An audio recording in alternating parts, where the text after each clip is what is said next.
welcome to Ecomamoni. Company introduction. Ecomamoni Environmental Group was established in 2020.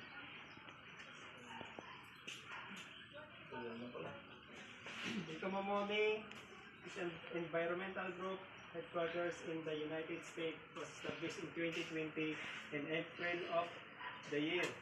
We established a subsidiary in United Kingdom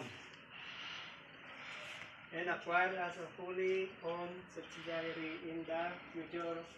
The business focus on our UK subsidiary will primarily be in the Southeast Asia region, covering the entire Southeast Asian market. The culture of Ecomamoni, the wish of the enterprise: build global resources, recycling, ecology, and lead the green and sustainable future. Business philosophy: innovation, collaboration, responsibility, and jointly build harmonious coexistence between human and nature.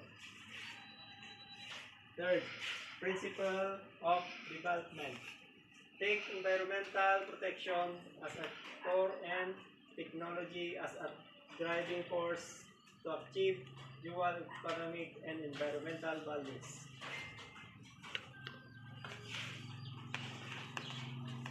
How to treat employees: respect individuals, social responsibility, commitment to the customers.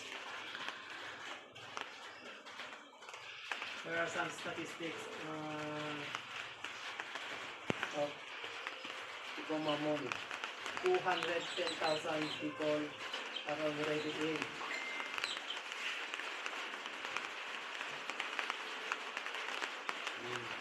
Those are the environmental protection activities of Ecomamoni.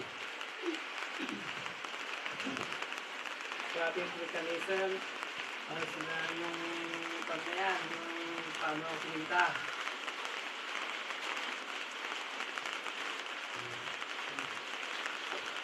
R0, libre yan, 15 pesos per day, 2 days. R1, 400 pesos, 10 pesos per day. R2, 1,230 pesos per day. R3 is 3,590 pesos per day. Metal R4 is 8,265 pesos per day. R5 is 26,866 per day. R6 is 2,369 per day.